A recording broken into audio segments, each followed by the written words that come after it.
Can you get that? I don't want to miss anything here.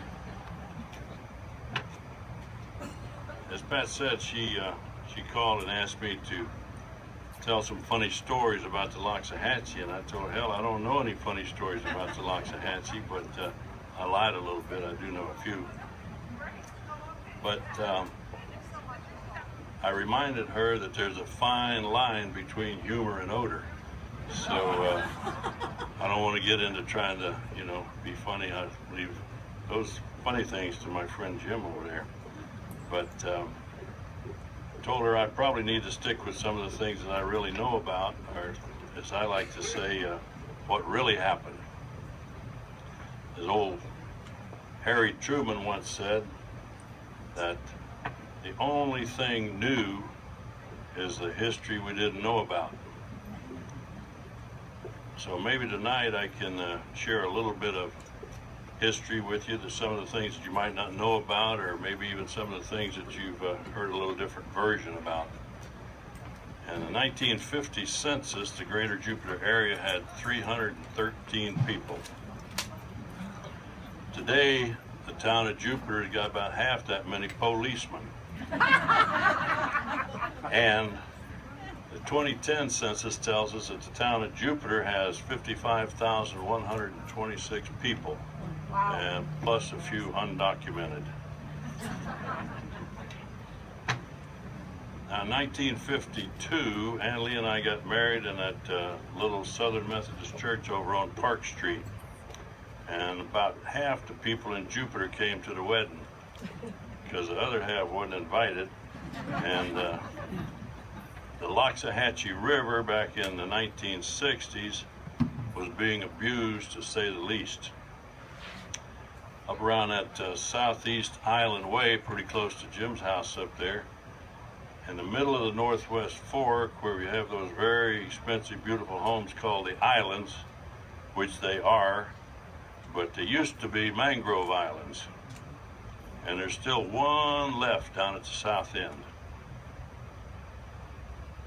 And at the same time that those islands were being filled in, down by the railroad bridge on the north side, a little east of the McGrogan's house there, developers were filling that in also.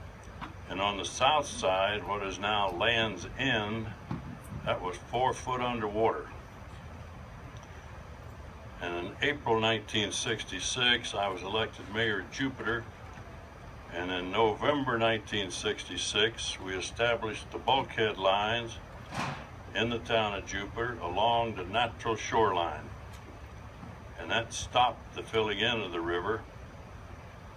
And we also established aquatic preserve, which was the second one in the state of Florida.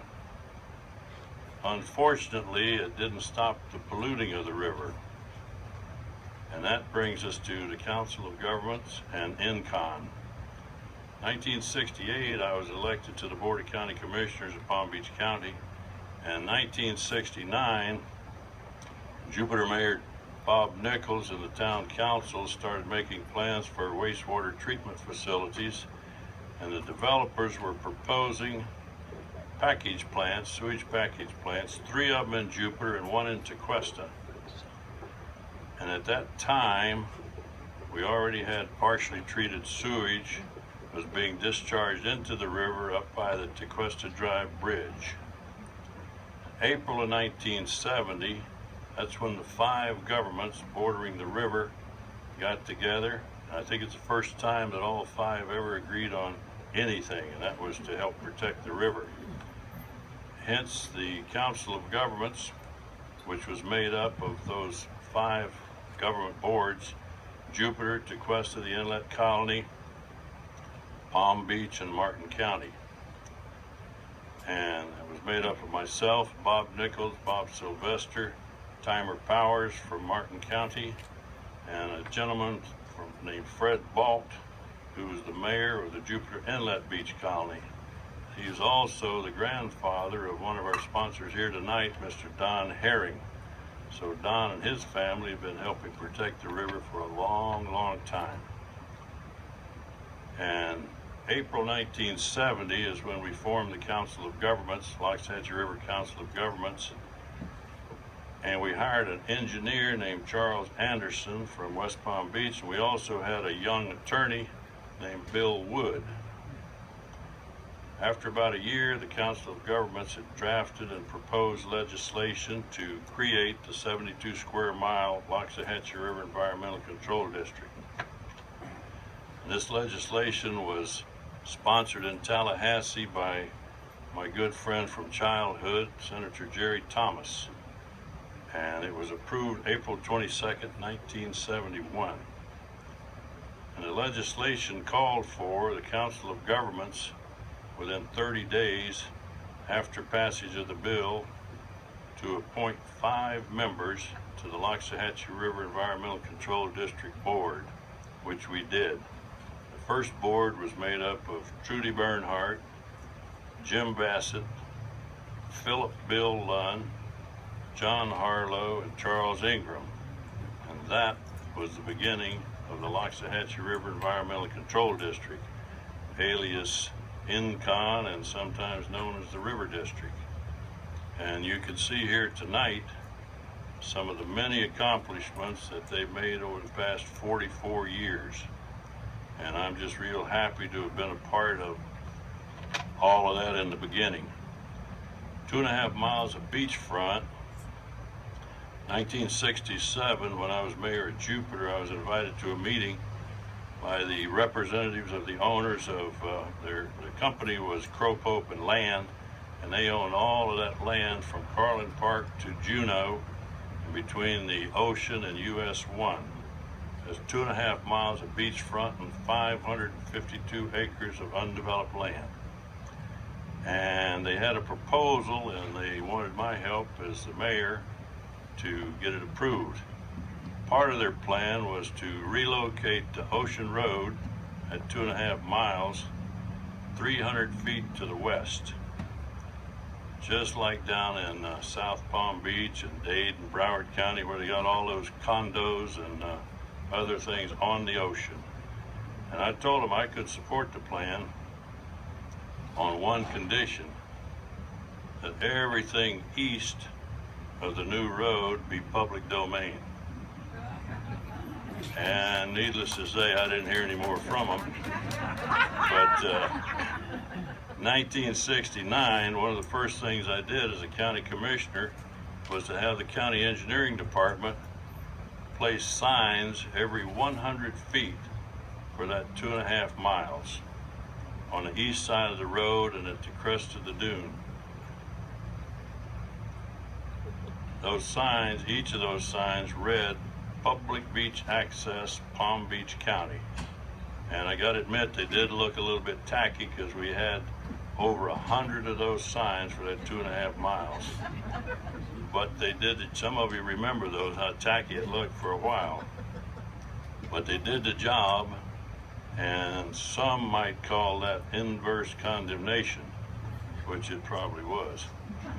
But that 2.5 miles of beachfront is still accessible to the public, and from time to time a few dogs and I don't know what else, but people do come from everywhere to enjoy it. Palm Beach County's got, I hope y'all all do. Palm Beach County has 52 miles of beachfront, and in 1969 there was only 11 miles that was not developed, including the 2.5 miles I just talked about.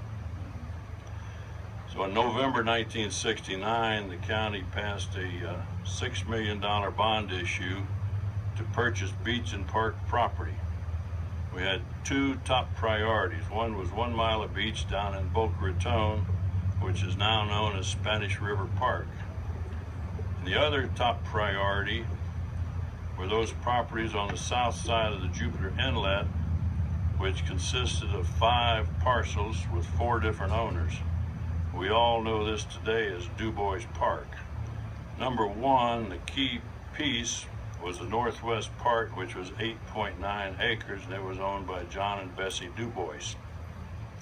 The county had all of these parcels appraised, 2 MAI appraisals, and at that time John and Bessie had an offer from a developer, and it was a good offer. And you have to remember that this was just after Bob Nichols in the town of Jupiter had approved those 15-story buildings called Ocean Trail over on the ocean for old Judd Kasuba. And I asked John and Bessie not to sell to the developers, but to give the county a chance. And I met with Mr. and Ms. Dubois for the better part of a year, usually on Friday afternoons, kind of on my way home. And Bessie would serve me and John homemade brownies and milk. I go home and get my Dewar's White Label, but Annalie didn't like that either. But I was able to negotiate a deal with them, and it was kind of a 5-part program. First of all, we would enter into friendly condemnation, which would save them taxes. We paid 10% above the appraised value, which was legal, and we could pay all of their back taxes, which was about $2,400. And we would name the park Dubois, henceforth and forever, as I say, in perpetuity. And we also offered them a life estate in their little home down by the water. And on January the 12th, 1972, we closed the deal. The next piece was the house on the hill, or some of y'all like to call it the mound. In 1898, old Harry Dubois built the house up there for his new bride, Susan. And they had 4 children, Anna, John, Neil, and Henry. In 1924, poor old Harry died. And in 1925, Susan moved to West Palm Beach. During the 1930s and the 40s, she rented the house on the hill, and one of those renters was the Gladwin family. You all know Skip, his family, he stayed over there. And here's a little bit of history you might not know about. In 1954, Susan Dubois sold the house on the hill to Mr. and Ms. Leo Vickers. And the Vickers owned it from 1954 to 1974 when they sold it to Palm Beach County.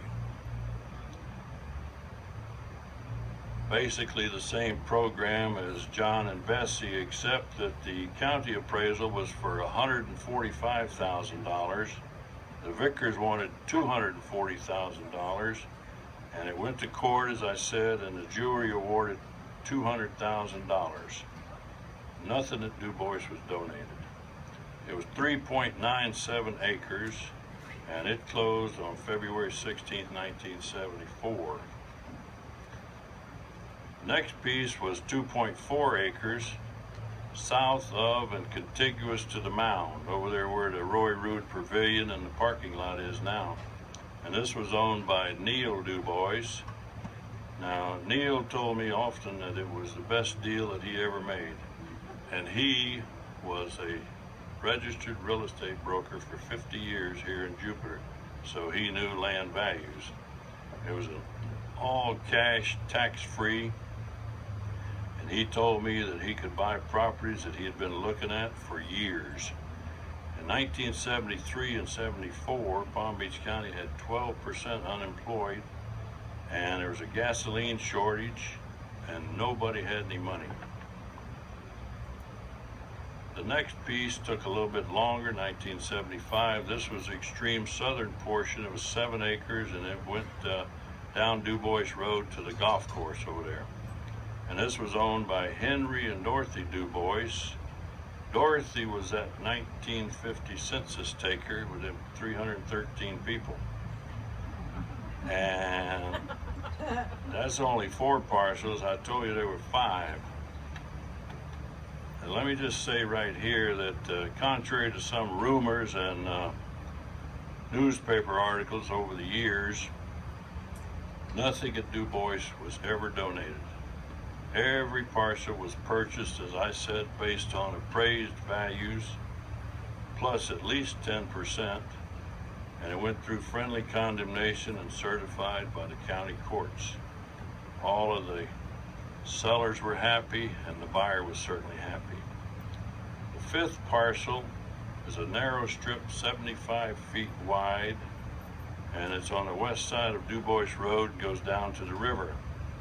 It was also appraised, but John Dubois said no, he wanted to keep it for his grandson, old Zeke Kent. Zeke had a little outboard motor repair shop down by the water. So I said to John, in other words, you want it grandfathered out of the deal? And he said yes. Now that 75-foot strip was appraised in 1971, $32,500. As old Paul Harvey would say, here's the other half of the story.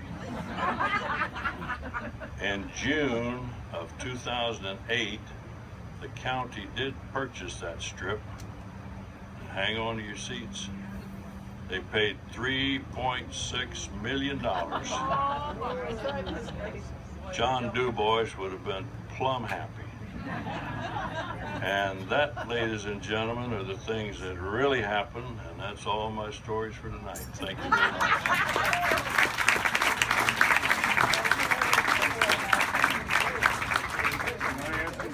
Yes, sir. Questions by Mr. Snyder. I'm only standing up here because it helps the mic, you know. I'm just a guy who writes about things that other people did.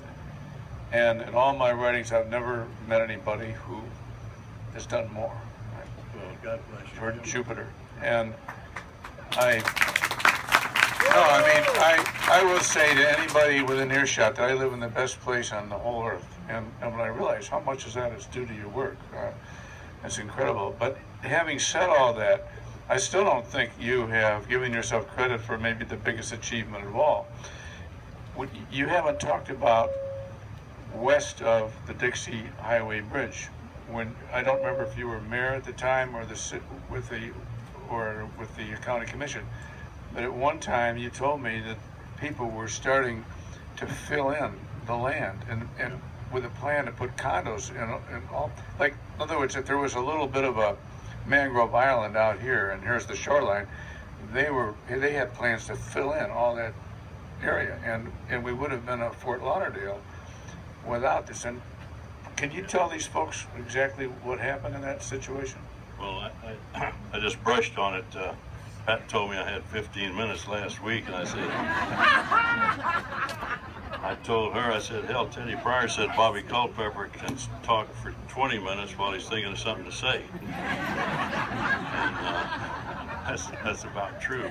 But yeah, Jim, I just brushed on it just a little bit. That one of the main things we did, which I just barely mentioned tonight, was when they were filling in all of those things, like they did fill in where the islands are up there and those beautiful expensive homes. They started filling all of that, and they filled those in. Those were mangrove islands, and the mangroves were huge and beautiful, you know, just the prettiest mangroves you've ever seen. And then they had also started down at the, as Jim said, immediately west of the railroad bridge. They started on the north side, filling in little peninsulas, and they started, God forgive him, but it was Neil Dubois that filled in where Land's End is now. Now, Land's End used to be a part of the river. The river was 1,200 feet wide at that point, and he filled in all of that. Had a little drag line out there with a guy named Fred Pendleton running the drag line, and they filled all of that in. It had been water right up to the railroad tracks, 4 foot deep, and he was able to find a little teeny piece of land that was kind of a hiatus, if you will, between Cabot subdivision and Pennock subdivision. It was when the surveyors, you know, they made like hiatuses, and that's the right word, Jim, I don't know, but they created a hiatus, and that's what Neil Dubois started with.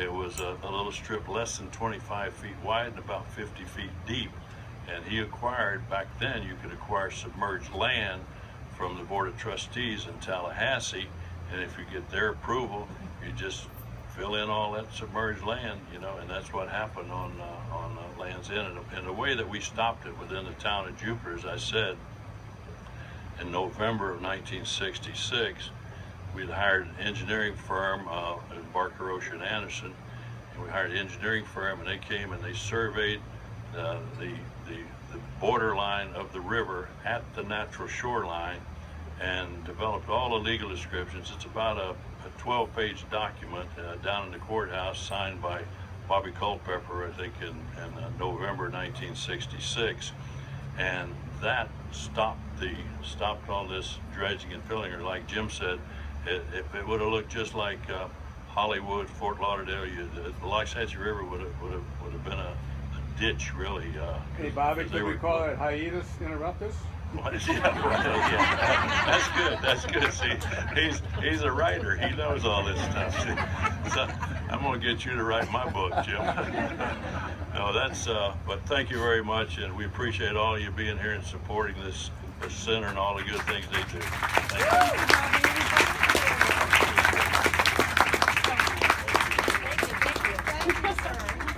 you. Yeah, let's have one more round of applause for our speakers. They were fantastic. Really, really amazing.